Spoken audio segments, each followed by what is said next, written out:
Model listening section.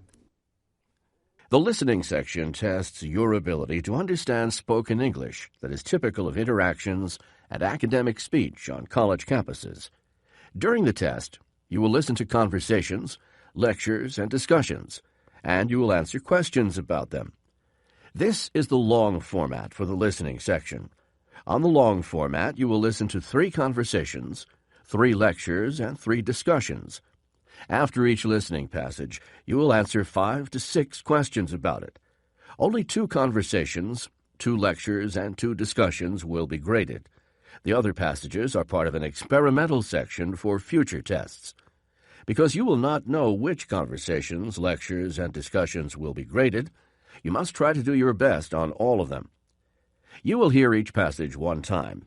You may take notes while you listen, but notes are not graded. You may use your notes to answer the questions. Choose the best answer for multiple-choice questions. Follow the directions on the page or on the screen for computer-assisted questions. Click on Next and then on OK to go on to the next question. You cannot return to previous questions. The listening section is divided into sets. Each set includes 1 conversation, 1 lecture, and 1 discussion. You have 10 minutes to answer all of the questions for each set. You will have 30 minutes to answer all of the questions on the long format. A clock on the screen will show you how much time you have to complete your answers for the section. The clock does not count the time you are listening to the conversations, lectures, and discussions. Listening 1. Learning Center. Listen to a conversation on campus between 2 students. Hi, are you Paula? Jim? Hi, nice to meet you. Glad to meet you. So, you need some tutoring in English? Yeah, I'm taking English composition and I'm not doing very well on my essays. Right. Well, first, let's see if we can figure out a time to meet that we're both free. Okay. How about Mondays? Maybe in the morning? I don't have any classes until 11 on Mondays.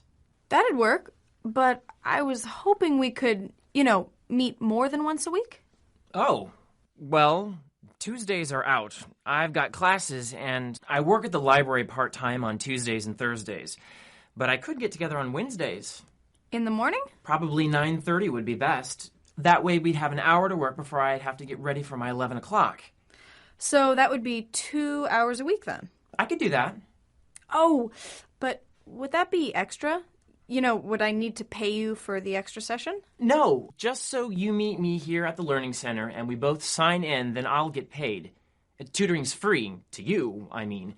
The school pays me, but we both have to show up. If you don't show up and sign in for a session, then I don't get paid, so... Oh, don't worry about that. I really need the help. I won't miss any sessions unless I'm sick or something. Okay, then.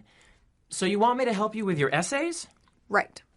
I could bring you some that have, comments on them. I'm getting C's and... Well, that's not too bad. Once I see some of your writing, we should be able to pull that up to a B. You think so? Sure. But I need to explain something. Some of my students in the past, they expected me to write their essays for them, but that's not what a tutor's supposed to do. My job is to help you be a better writer. Oh, I understand that. But you'll read my essays, right? Oh, yeah, no problem. We'll read them together, and I'll make suggestions. Great. I think part of the problem is I just don't understand the teacher's comments. Maybe you could help me figure them out. Sure. Who's the teacher? Simpson? No problem. I've tutored a couple of her students, so I know more or less where she's coming from. Okay, then. I guess we'll meet here on Monday? I'll be here. 9:30, you said. Just sign in when you get here. 1. What does the woman need?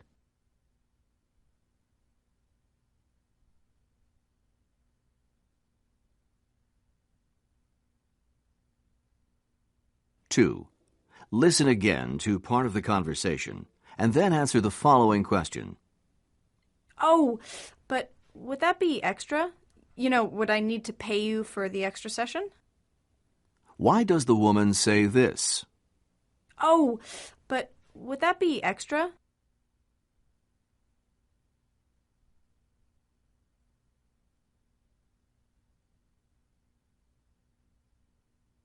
3.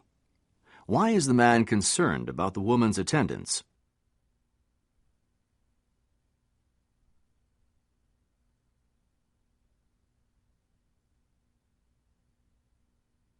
4. What does the man agree to do?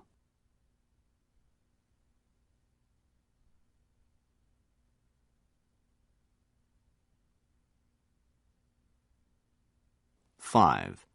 What does the man imply about the woman's teacher?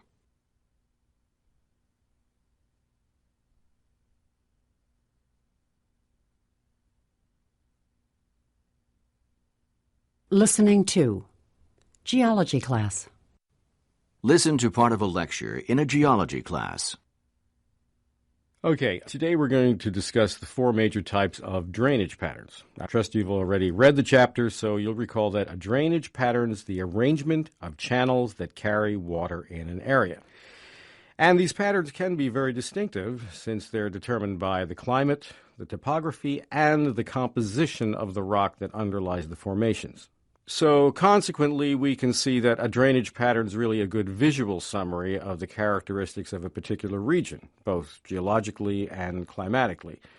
In other words, when we look at drainage patterns, we can draw conclusions about the structural formation and relief of the land as well as the climate.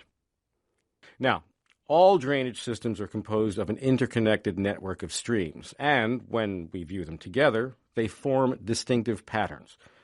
Although there are at least 7 identifiable kinds of drainage patterns, for our purposes we're going to limit our study to the 4 major types. Probably the most familiar pattern is the dendritic drainage pattern. This is a stream that looks like the branches of a tree. Here's an example of a dendritic pattern. As you can see, it's similar to many systems in nature. In addition to the structure of a tree, it also resembles the human circulation system. This is a very efficient drainage system because the overall length of any one branch is fairly short, and there are many branches, so that allows the water to flow quickly and efficiently from the source or sources. Okay, let's look at the next example. This drainage pattern is referred to as a radial pattern. Notice how the streams flow from a central point. This is usually a high mountain or a volcano. It kind of looks like the spokes that radiate out from the hub of a wheel. When we see a radial pattern, we know that the areas experienced uplift and that the direction of the drainage is down the slopes of a relatively isolated central point. Going back to the dendritic for a moment, the pattern's determined by the direction of the slope of the land, but the streams flow in more or less the same direction, and so it's unlike the radial that had multiple directions of flow from the highest point. Now, this pattern is very different from either the dendritic or the radial. This is called a rectangular pattern, and I think you can see why. Just look at all of those right-angle turns. The rectangle pattern is typical of a landscape that's been formed by fractured joints and faults, and because this broken rock is eroded more easily than joints and faults, and because this broken rock is eroded more easily than unbroken rock, stream beds are carved along the jointed bedrock. Finally, we have the trellis pattern. And here in this example, you can see quite clearly how the tributaries of an almost parallel structure drain into valleys and form the appearance of a garden trellis. This pattern forms in areas where there are alternating bands of variable resistance. And by that, I mean that the bands of rock that are very strong and resistant to erosion alternate with bands of rock that are weak and easily eroded. This often happens when a horizontal plane folds and outcroppings appear. So, as I said, as a whole, these patterns are dictated by the structure and relief of the land. The kinds of rocks on which the streams are developed, the structural pattern of the folds, faults, and uplift will usually determine a drainage system. However, I should also mention that drainage patterns can occasionally appear to be, out of sync with the landscape.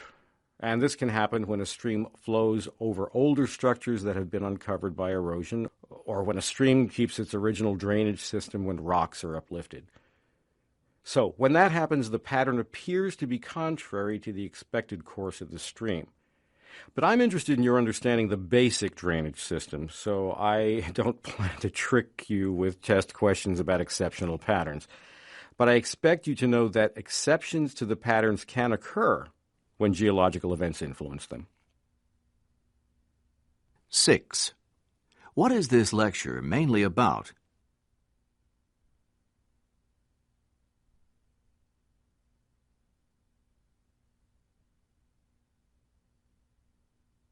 Seven. Listen again to part of the lecture and then answer the following question. Okay, today we're going to discuss the four major types of drainage patterns. I trust you've already read the chapter, so you'll recall that a drainage pattern is the arrangement of channels that carry water in an area. Why does the professor say this? I trust you've already read the chapter, so you'll recall that a drainage pattern is the arrangement of channels that carry water in an area.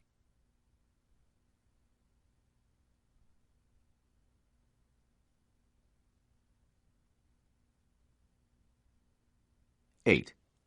How does the professor introduce the dendritic drainage system?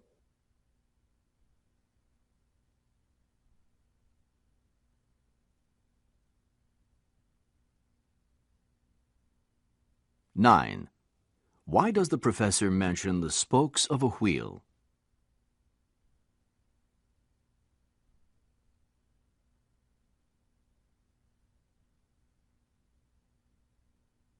10.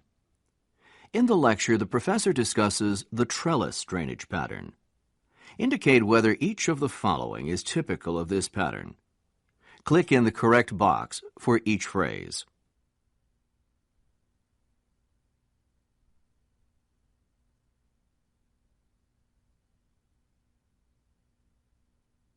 (11) What does the professor imply when he says this? So I don't plan to trick you with test questions about exceptional patterns.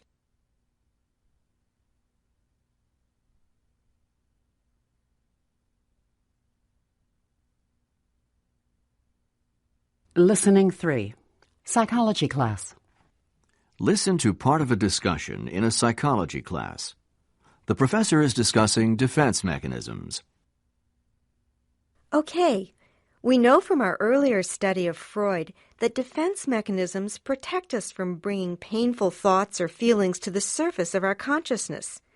We do this because our minds simply can't tolerate these thoughts. So defense mechanisms help us to express these painful thoughts or feelings in another way, while we repress the real problem. The function of defense mechanisms is to keep from being overwhelmed. Of course, the avoidance of problems can result in additional emotional issues. And there's a huge distinction between repression and suppression. Anybody want to explain the difference? I'll try it. I think repression is an unconscious response to serious events or images, but suppression is more conscious and deals with something unpleasant, but not usually, terrible experiences. I couldn't have said it better.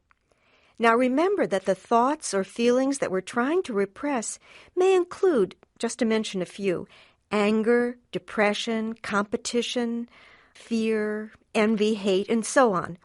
For instance, let's suppose that you're very angry with your professor.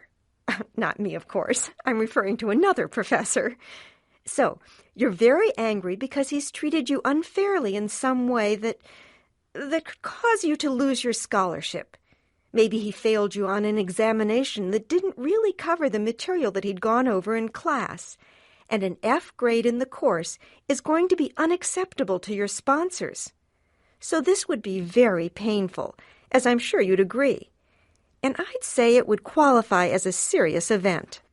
So let's take a look at several different types of defense mechanisms that you might employ to repress the feelings of disappointment, rage perhaps, and even violence that you'd feel toward the professor. Most of them are named, so the mechanism's fairly obvious, and one of the most common mechanisms is denial, which is... If I want to deny something, I'll just say I'm not angry with the professor. Exactly. You may even extend the denial to include the sponsors, and you could tell your friends that they'd never revoke your scholarship. And this mechanism would allow you to deny the problem, even in the face of direct evidence to the contrary. Let's say a letter from the sponsor indicating that you won't receive a scholarship for the next term. Okay on that one? Okay. How about rationalization? Well, in rationalization, you come up with some reasons why the professor might have given an unfair test. And how would you do that? Well, you might defend him. You could say that he gave the test to encourage students to learn information on their own. Is that what you mean? Sure, because you'd be rationalizing, providing a reason that justifies an otherwise mentally intolerable situation. Okay, another example of rationalizing is to excuse the sponsor for refusing to hear your side of the situation. You might say that sponsors are too busy to investigate why students are having problems in their classes. And you might do that while you deny your true feelings that sponsors really should be more open to hearing you out. So when you deny something, when you use denial, you're refusing to acknowledge a situation, but when you use rationalization, you're excusing the behavior? Excellent summary. So, now let me give you another option. If you use a reaction formation as a defense mechanism, you'll proclaim the opposite of your feelings. In this case, what would you say about the professor? I'd say that I like the professor when in fact I hate him for depriving me of my opportunity. And you might insist that you have no hard feelings and even go so far as to tell your friends that he's an excellent teacher. You see, a reaction formation turns the expression of your feelings into the opposite reaction, that is, on the surface. And that brings us to projection, which is a defense mechanism that tricks your mind into believing that someone else is guilty of the negative thought or feeling that you have. Can you give us an example of that one? Okay. Feelings of hate for the professor might be expressed by telling classmates about another student who hates the professor, or even suggesting that the professor has strong feelings of hate for you, but you really like the professor yourself. So you would project, attribute your feelings to someone else. Get it? So if I hate someone, I'd believe that another person hates him or that he hates me. But you wouldn't admit that you hate him yourself. Okay, that's projection. Now, displacement serves as a defense mechanism when a less threatening person or object is substituted for the person or object that's really the cause of your anxiety. So instead of confronting the professor about the unfair test, well, you might direct your anger toward the friend who studied for the test with you, and you could blame him for wasting your time on the material that was in the book and notes.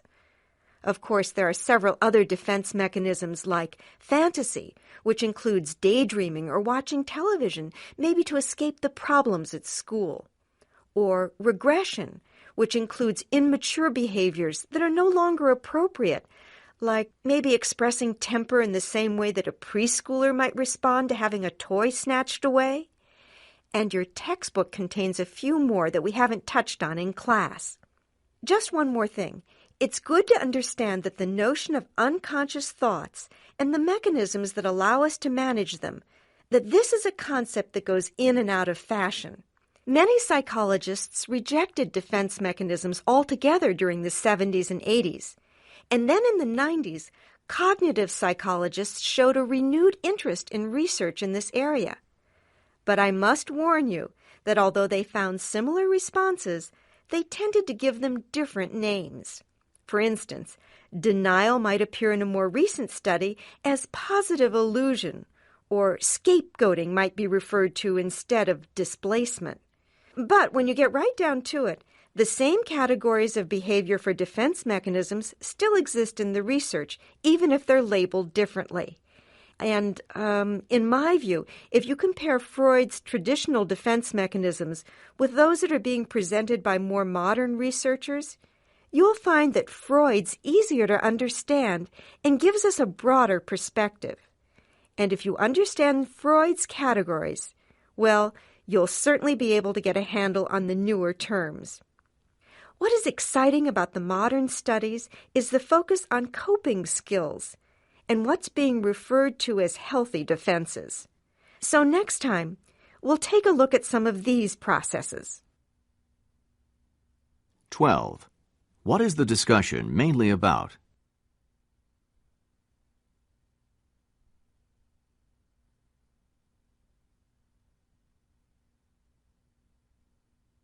(13) How does the student explain the term repression?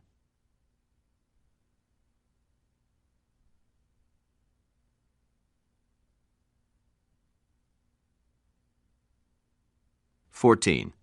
Listen again to part of the discussion and then answer the following question. For instance, let's suppose that you're very angry with your professor. Not me, of course. I'm referring to another professor.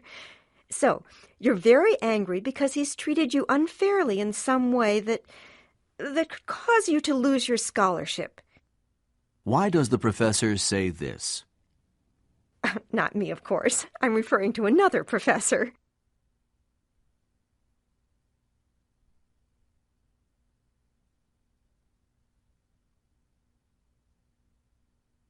(15) Which of the following is an example of displacement that was used in the discussion?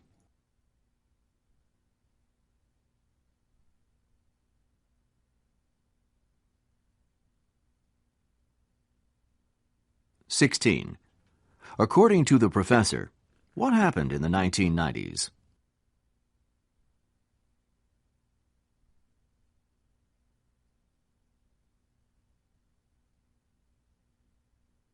(17) How does the professor organize the discussion?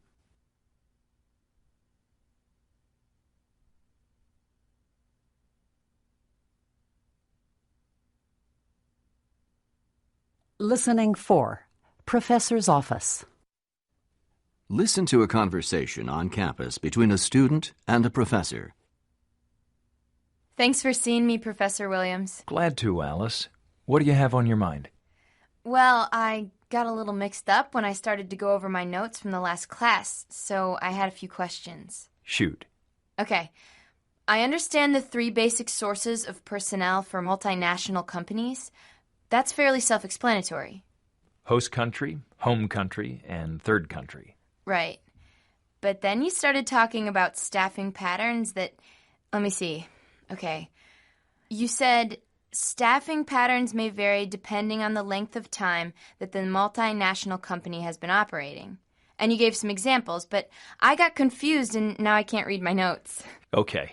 Well, one pattern is to rely on home country managers to staff the key positions when the company opens, but gradually moving more host country nationals into upper management as the company grows. So, for example, if a French company opened a factory in Canada, then French management would gradually replace themselves with Canadian managers? Is that what you mean? Right. I think I used that very example in class. So, do you want to try to explain the second pattern to me? Sure. I think it's the one where home country nationals are put in charge of the company if it's located in a developed country, but in a developing country, then home country nationals manage the company sort of indefinitely. Right again. And an example of that would be... Maybe using German management for a Swiss company in Germany, but they might send Swiss management to provide leadership for a Swiss company in... How about Zimbabwe? This is one of the confusing parts. Zimbabwe has a very old and highly developed culture, so... But it's still defined as a developing country because of the economic base, which is being developed now. Ah, okay. I guess that makes sense. Then the example of the American company with British management, when the company's in India, that would be a third country pattern? Yes. In fact, this pattern's fairly prevalent among multinational companies in the United States. Many Scottish or English managers have been hired for top management positions at United States subsidiaries in the former British colonies. India, Jamaica, the West Indies, some parts of Africa. Okay, so I've got all the examples right now. Anything else? Just one thing. There were some typical patterns for certain countries. Like the last example. No, this came later in the lecture. Something about Japan and Europe. Oh, right.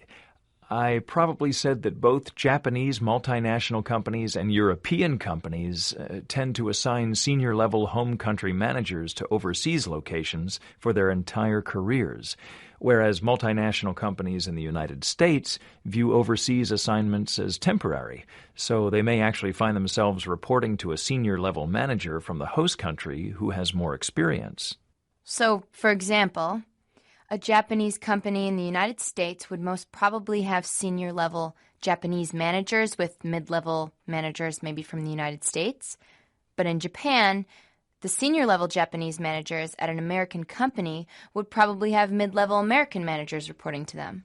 Well, generalities are always a little tricky, but for the most part, that would be a typical scenario, because living as a permanent expatriate is a career move in Japan, but a temporary strategy in the United States. Okay, that's interesting. And important for you to know as a business major with an interest in international business. You're still on that track, aren't you? I sure am. But, I wasn't thinking in terms of living abroad for my entire career. That really is a huge commitment, and something to ask about going in. Anyway, like you say, most American companies view overseas assignments as temporary. That's more what I have in mind for myself, I mean. 18. Why does the woman go to see her professor?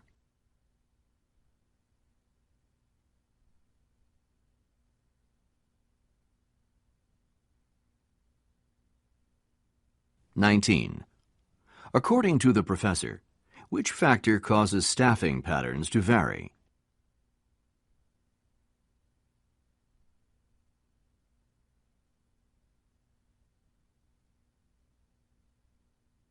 20. Listen again to part of the conversation, and then answer the following question. I think it's the one where home country nationals are put in charge of the company if it's located in a developed country, but in a developing country, then home country nationals manage the company sort of indefinitely. Right again. And an example of that would be... Why does the professor say this? And an example of that would be...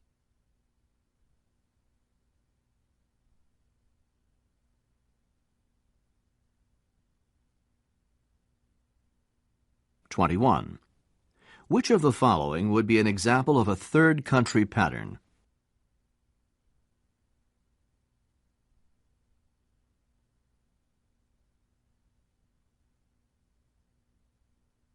(22) According to the professor, how do senior-level Japanese managers view their assignments abroad?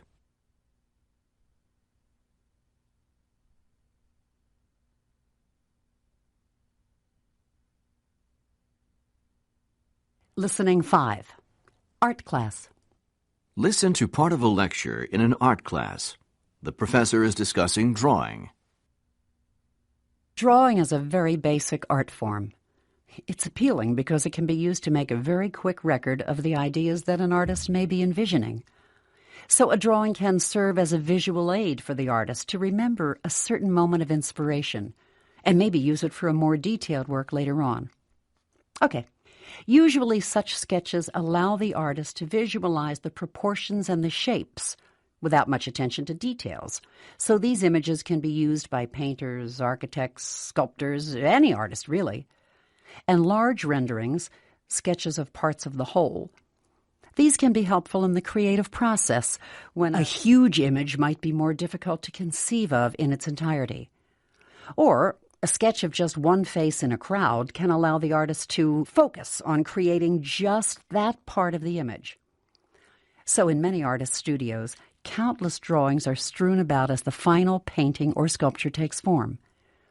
And this gives us insight into the creative process, as well as the opportunity to see changes from the images at the beginning in the images of the finished work.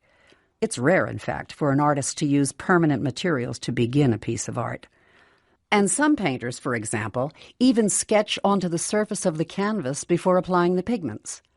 Now, architects are especially prone to sketches because, of course, their buildings are so large that an image in smaller scale is necessary to the imagination and implementation of such projects. So these studies become the basis for future works. And again, this is very interesting as a record of the creative process. Okay so far? Okay. Drawing has several other functions besides as a temporary reference. For centuries, artists have used drawing as a traditional method of education.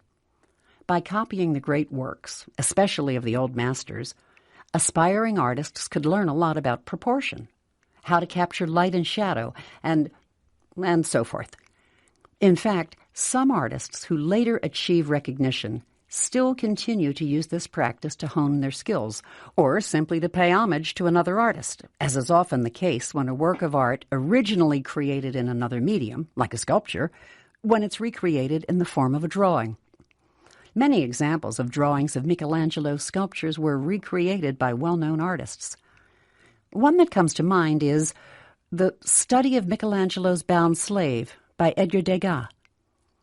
The original, by Michelangelo, was a marble sculpture that was, about 7 feet in height, but the small drawing was made in a sketch pad.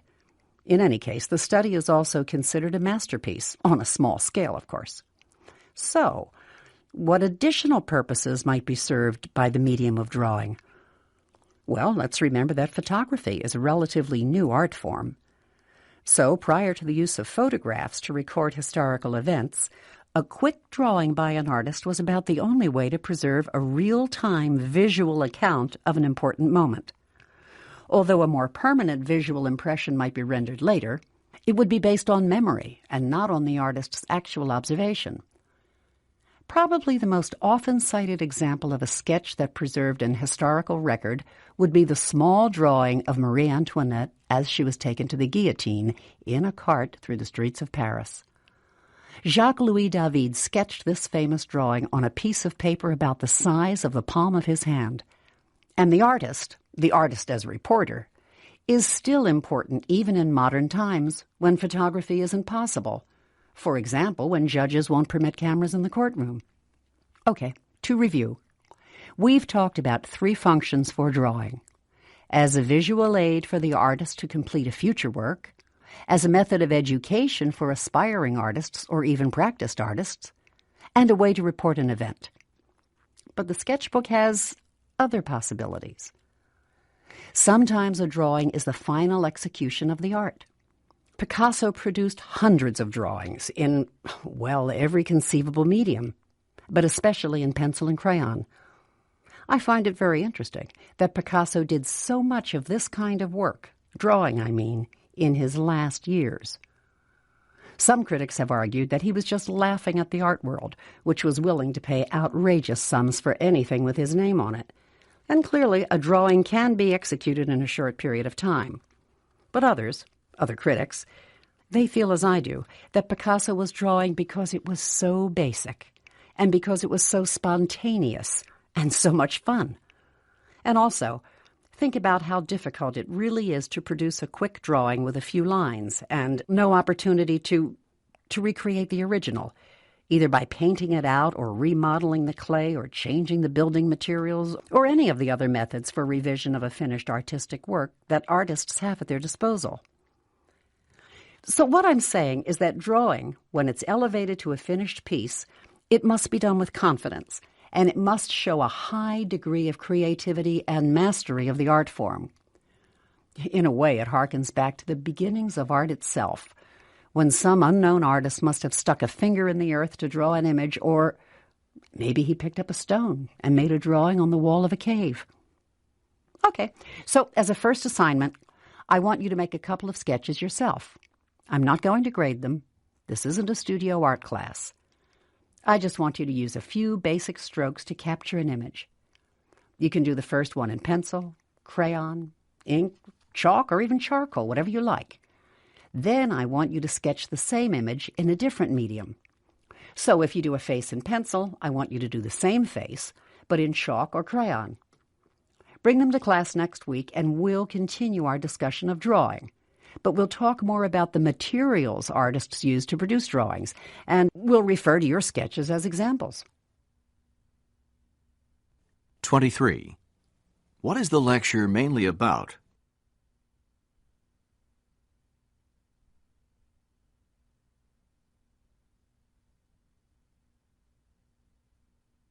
(24) According to the professor, why do architects use sketches?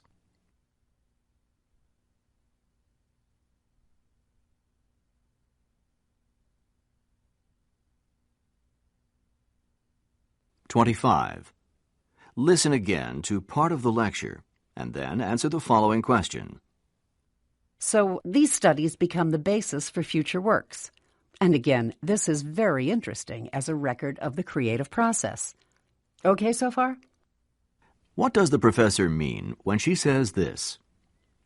Okay so far?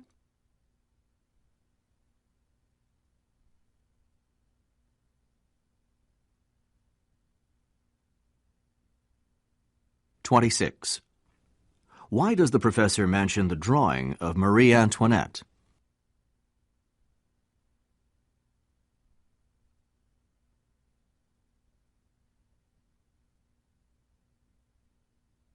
(27) What is the professor's opinion of Picasso?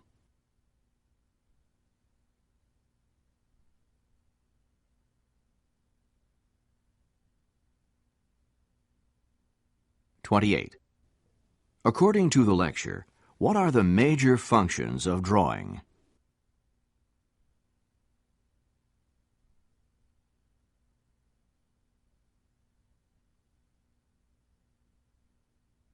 Listening 6.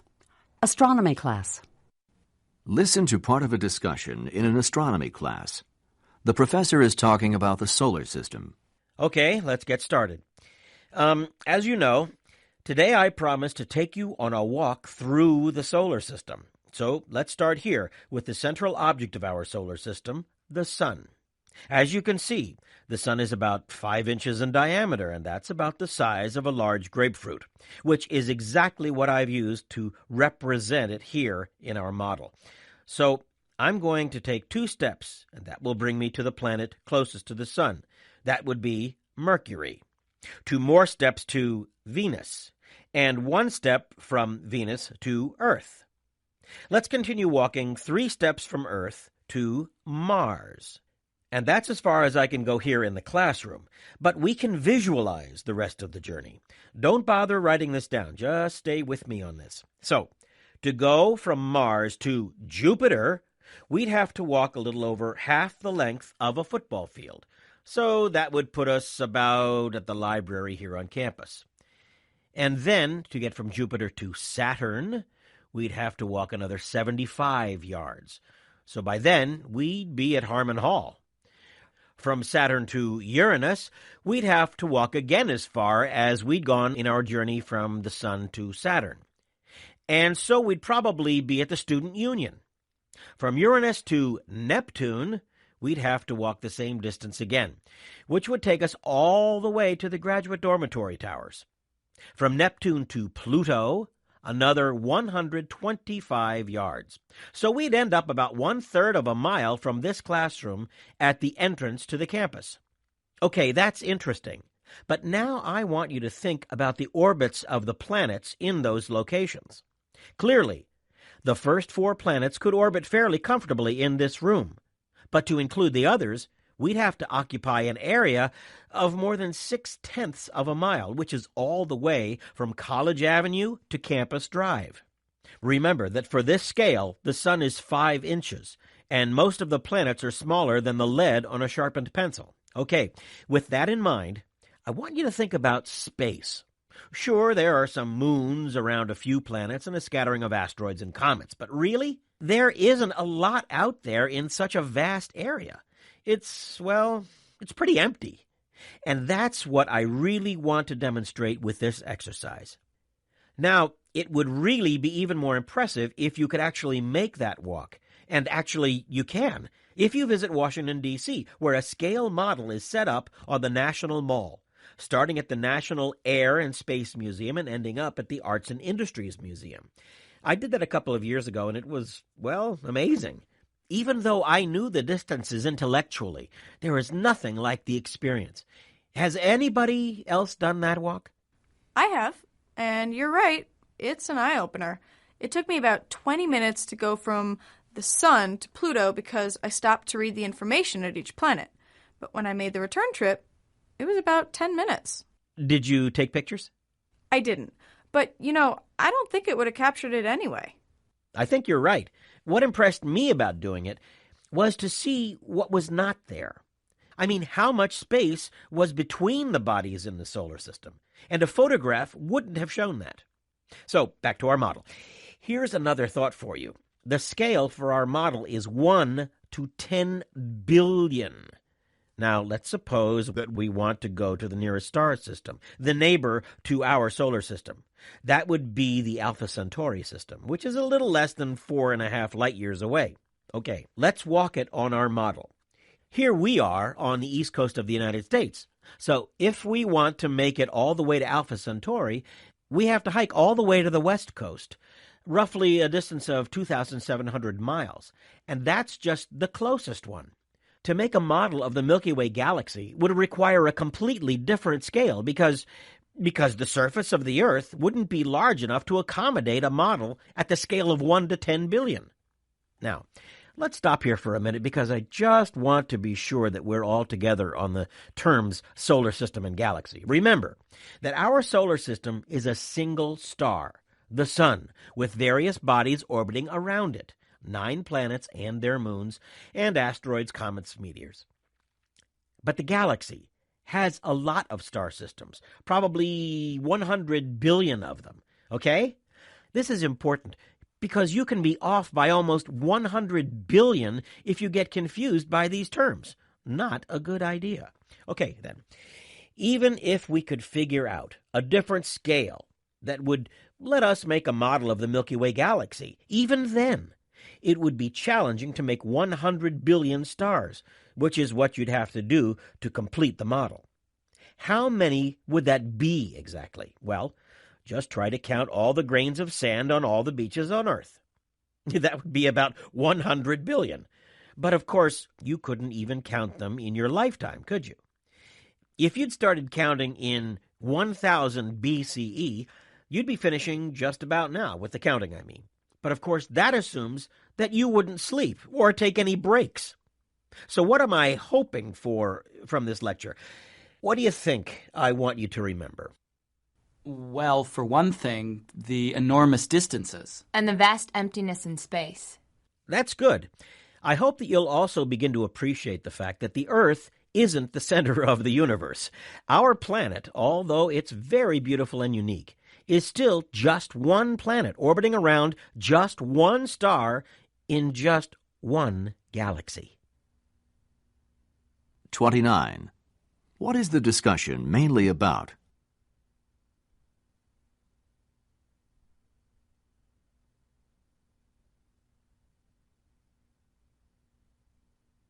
"30. Why does the professor say this?" Don't bother writing this down. Just stay with me on this.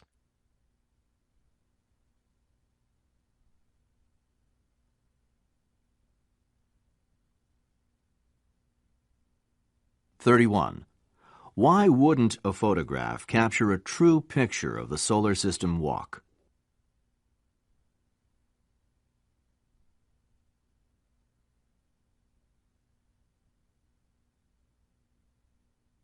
"32.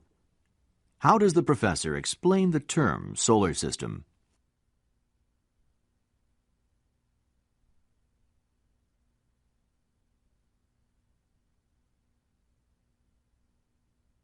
"33. Listen again to part of the discussion and then answer the following question. So what am I hoping for from this lecture? What do you think I want you to remember? Well, for one thing, the enormous distances. And the vast emptiness in space. That's good. I hope that you'll also begin to appreciate the fact that the Earth isn't the center of the universe. Why does the professor say this? So what am I hoping for from this lecture? What do you think I want you to remember?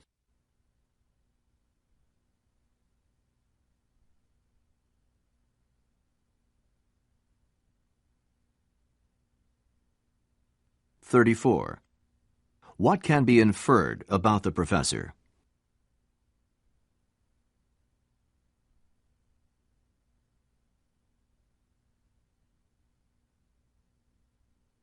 Listening 7. Bookstore. Listen to part of a conversation in the bookstore. Excuse me. I'm looking for someone who can help me with the textbook reservation program. Oh, well, I can do that. What do you need? Okay, my friend told me that I could get used books if I pre-order them now. That's right. You want to do that? I think so, but I'm not sure how it works. Actually, it's fairly straightforward. We have a short form for you to fill out. Do you know what you're going to take next semester? Yeah, I do. And you have the course names and the schedule numbers for all your classes? Uh-huh. Okay, then. Just put that information down on the form and make a check mark in the box if you want recommended books as well as required books. And you said you were interested in used books, right? Right. So mark the box for used books, sign the form, and bring it back to me. Do I have to pay now, or do you want a deposit? No, you can pay when you pick up the books. And when can I do that? The week before classes begin. That's good, but, what if I change my schedule? I mean, I don't plan to, but... It happens. Don't worry. If you change classes, you can just bring the books back anytime 2 weeks from the first day of class to get a full refund. Of course, you'll need the original cash register receipt and a photo ID. And if it's a new book, you can't have any marks in it. But you said you wanted used books, so it won't matter. Yeah, that's the main reason why I want to do this, because I'll have a better chance to get used books. If there are used books available and you mark the form, that's what we'll pull for you. Okay, thanks a lot. I'll just fill this out and bring it back to you later today. I don't have all the numbers with me, the section numbers for the classes. Fine. We need those numbers because when different professors are teaching the same class, they don't always order the same books. Right. So, will you be here this afternoon? I probably will, but if I'm not, just give the form to the person in this office. Don't give it to one of the student employees, though. They're usually very good about getting the forms back to the office, but sometimes it gets really busy, and you know how it is. Sure. Well, I'll bring it back to the office myself. That's probably a good idea. And, one more thing. I should tell you that the used books tend to go first. So if you want to be sure that you get used books... You know what? I'm going to go right back to the dorm to get those numbers now, while you're still here. Okay, that's good. 35. What does the man need from the bookstore?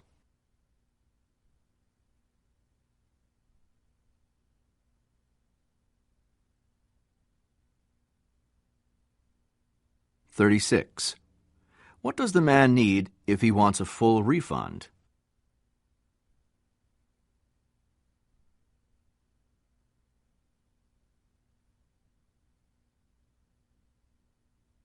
(37) Listen again to part of the conversation and then answer the following question. Don't give it to one of the student employees, though. They're usually very good about getting the forms back to the office, but sometimes it gets really busy, and you know how it is. What does the woman mean when she says this? Sometimes it gets really busy, and you know how it is.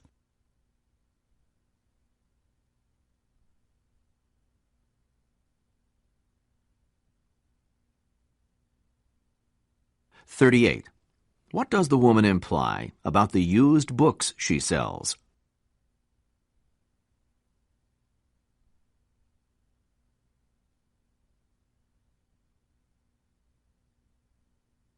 (39) What does the man need to do now?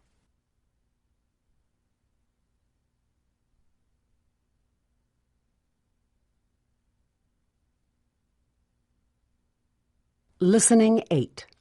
Environmental Science Class. Listen to part of a lecture in an environmental science class. Hydrogen is the most recent and, I'd say, one of the most promising in a long list of alternatives to petroleum.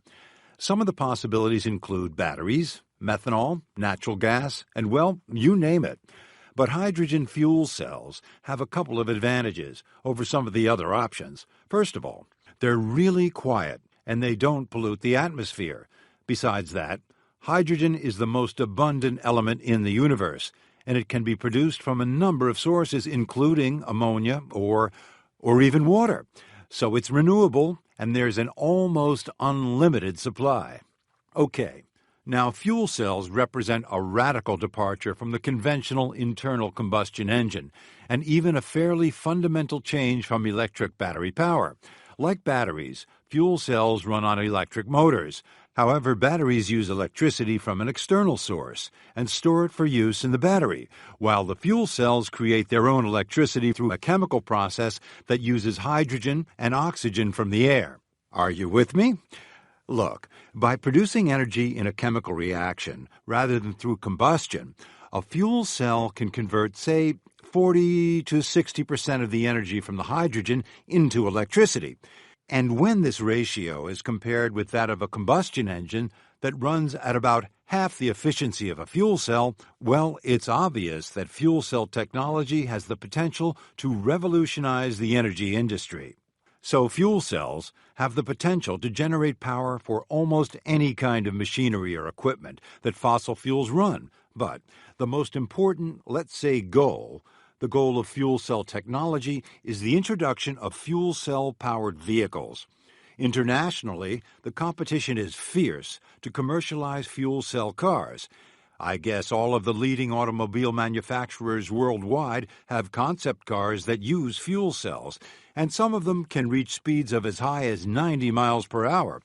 Even more impressive is the per-tank storage capacity. Can you believe this? Some of those cars can run for 220 miles between refills, but many of those cars were designed decades ago. So, what's the holdup? Well, the problem in introducing fuel cell technology is really twofold. In the first place, industries will have to invest millions, maybe even billions of dollars to refine the technology. And here's the real cost: the infrastructure to support the fueling of the cars. And by infrastructure, I mean basic facilities and services like hydrogen stations to refuel cars and mechanics who know how to repair them. I think you get the picture. And then consumers will have to accept and use the new products powered by fuel cells. So we're going to need educational programs to inform the public about the safety and convenience of fuel cells if we're going to achieve a successful transition to fuel cell products. But unfortunately, major funding efforts get interrupted. Here's what I mean. When oil prices are high, then there seems to be more funding and greater interest in basic research and development, and more public awareness of fuel cells.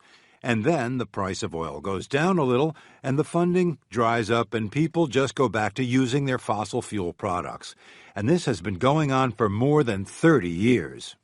Some government-sponsored initiatives have created incentives for fuel cell-powered vehicles, but probably one of the most successful programs, at least in my opinion, is the STEP program, which is an acronym for the Sustainable Transportation Energy Program. STEP is a demonstration project sponsored by the government of Western Australia. Now, in this project, gasoline-driven buses have been replaced with fuel cell buses on regular transportation routes. I think that British Petroleum is the supplier of the hydrogen fuel, which is produced at an oil refinery in Kwinana, south of Perth. So we need to watch this carefully. Another collaborative research effort is being undertaken by the European Union and the United States. Scientists and engineers are trying to develop a fuel cell that's effectively engineered and attractive to the commercial market. Now, under an agreement signed in about 2000, if memory serves, it was 2003, but anyway, the joint projects include the writing of codes and standards, the design of fueling infrastructures, the refinement of fuel cell models, and the demonstration of fuel cell vehicles. In Europe, the private sector will combine efforts with government agencies in the public sector to create a long-term plan for the introduction of fuel cells throughout the EU. And the World Bank is providing funding to promote the development and manufacture of fuel cell buses for public transportation in China, Egypt, Mexico, and India. And we are starting to see some really interesting projects in these areas. So, clearly, fuel cell technology is an international effort. Okay, at the present time, Japan leads the way in addressing the issues of modifying the infrastructure. Several fueling stations that dispense hydrogen by the cubic meter are already in place, with plans for more. But even when a nationwide system is completed, decisions about how and where to produce the hydrogen and how to transport it will still have to be figured out. Most countries share the view that fleets of vehicles have significant advantages for the introduction of fuel cell-powered transportation because, well, obviously they can be fueled at a limited number of central locations. And other benefits of a fleet are the opportunity to provide training for a maintenance crew and for the drivers. As for consumer education, no one country seems to have made the advances there that would serve as a model for the rest of us. But perhaps, when the demonstration projects have concluded and a few model cars are available to the public, well, more attention will be directed to public information programs. 40. What is this lecture mainly about?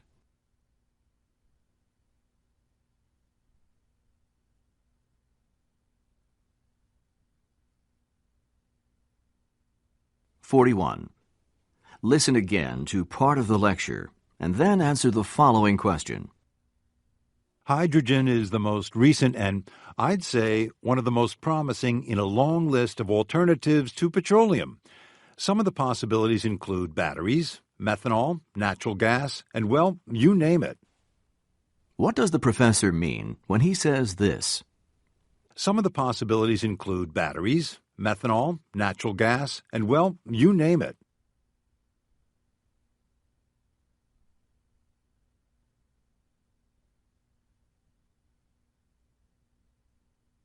(42) Why does the professor mention the STEP program in Australia?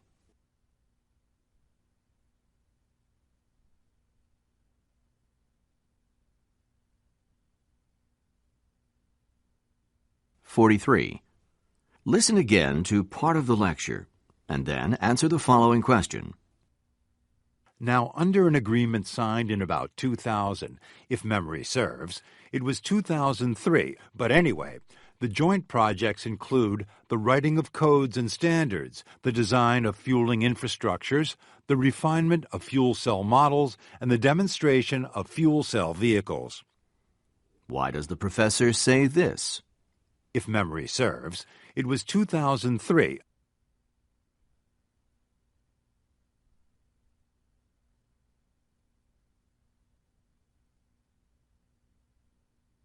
(44) What are some of the problems associated with fuel cell technology?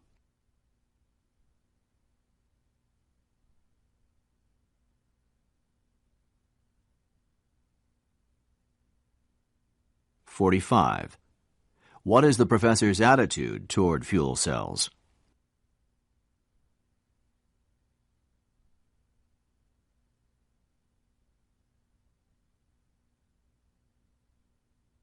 Listening 9. Philosophy class. Listen to part of a discussion in a philosophy class. Humanism is a philosophical position that places the dignity of the individual at the center of its movement. A primary principle of humanism, I don't need to spell that for you, do I? Okay. A primary principle of humanism is that human beings are rational and have an innate predisposition for good. Although humanism is associated with the beginning of the Reformation, the humanist philosophy was not new when it became popular in Italy during the Middle Ages. In fact, according to the ancient Greek philosopher Protagoras, mankind was the measure of all things. And this idea was echoed by Sophocles when he said, "Many are the wonders of the world, and none so wonderful as mankind." This is classical humanism. Man as the ideal at the center of all creation. Even the ancient Greek gods were viewed as resembling man both physically and psychologically. And, in a sense, isn't this personification of the deity just another way to exalt human beings? But that aside, it was precisely the rediscovery and translation of classical manuscripts that coincided with the invention of printing presses around the mid-15th century, which provided a catalyst for the humanistic movement throughout Europe.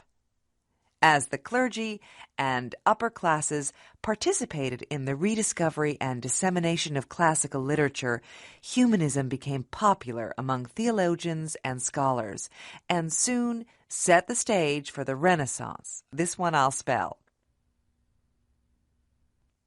Does anybody remember the meaning of the word Renaissance? Rebirth, renewal. Right you are. Renaissance literally means rebirth, and it refers to the return to ancient Greek and Roman art and literature, which, like all things in the humanistic tradition, they were measured by human standards. Art returned to the classical principles of harmony and balance. In the field of architecture, we see both religious and secular buildings styled after ancient Roman designs, with mathematical proportions and a human scale, a scale that contrasted with the medieval Gothic buildings of the previous era. Public works, such as bridges and aqueducts from the Roman occupation, were repaired, restored, or rebuilt. In the sculptures of the period, nude figures were modeled in life-sized images with true proportions, and it was also at this point that realism became the standard for painting, with a preference for naturalistic settings and the placement of figures in realistic proportion to those settings. It was also evident that the portraits tended to be more personal and authentic, and artists even produced self-portraits at this time. Remember, the figures in the paintings of the previous era tended to be of another world, but Renaissance painters placed recognizable human beings in this world. In music, there was an effort to create harmonies that were pleasing to the human ear and melodies that were compatible with the human voice. In addition, music lessons became more widespread as a source of education and enjoyment. Dancing increased in popularity, with a concurrent trend toward music that had rhythm and invited movement as a pleasurable activity. Wasn't that why Latin became so important? Yes, both Greek and Latin became important as tools for scholarship, and classical Latin became the basis for an international language of the intellectuals throughout Europe. To be true to humanism and all it represented, it was necessary to be knowledgeable about and faithful to the ancient philosophies as expressed in their writing. And how best to express them than in the original languages? By the way, Latin as a universal language for clerics and the aristocracy, this encouraged the exchange of ideas on a wider scale than ever before, and legitimized, in a sense, the presumption that mankind was at the center of all things. It also made it possible for individual scholars to make a name for themselves and establish their place in the history of mankind. Well, it was at this time that a close association, almost a partnership, was forged between art and science. In their efforts to be precise, sculptors and painters studied the human form. In effect, they became anatomists. You may recall the drawing in your textbook, the one by Leonardo da Vinci, which demonstrates the geometrical proportions of the human body. And, of course, Alberti, in his many books on architecture, sculpture, and painting, he emphasized the study of mathematics as the underlying principle of all the arts, whereas artists had considered themselves craftsmen in the Middle Ages. The great Renaissance artists viewed themselves as intellectuals, philosophers, if you will, of humanism. They were designing a world for human beings to live in and enjoy, one that was in proportion and in harmony with mankind. So, perhaps you can see why the so-called Renaissance man emerged. Okay, but exactly what is the definition of a Renaissance man? I know it means a very talented person, but... Good question. Sometimes we use these terms without really defining them. So, I would say that a Renaissance man would be talented, as you said, but would also have to demonstrate broad interests in both the arts and the sciences. The quality that was most admired in the Renaissance was the extraordinary, maybe even universality of talents in diverse fields of endeavor. After all, this quality proved that mankind was capable of reason and creation, that humanism was justified in placing man in the center of the world, as the measure of all things in it.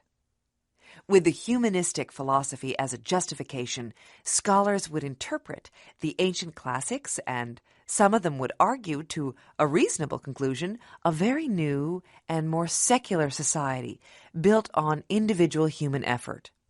It was not difficult for the Renaissance man to make the leap of logic from classical humanism to political humanism, which encouraged freedom of thought, and indeed, even democracy within both the church and the state. But that is a topic for another day. 46. What is the main focus of this discussion?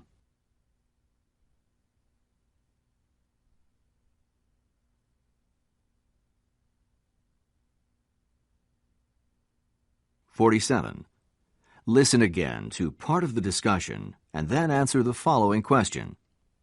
A primary principle of humanism, I don't need to spell that for you, do I? Okay. A primary principle of humanism is that human beings are rational and have an innate predisposition for good. Why does the professor say this? I don't need to spell that for you, do I?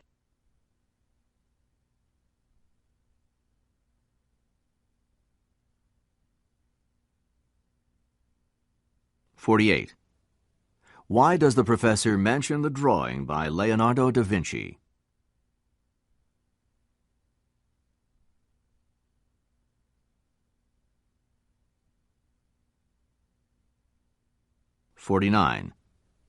According to the professor, what was the effect of using Latin as a universal language of scholarship?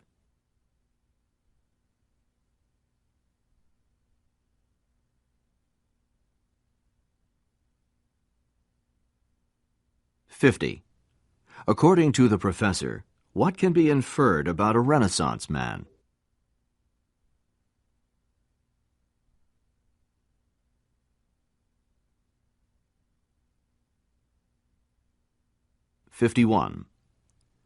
All of the following characteristics are true of humanism except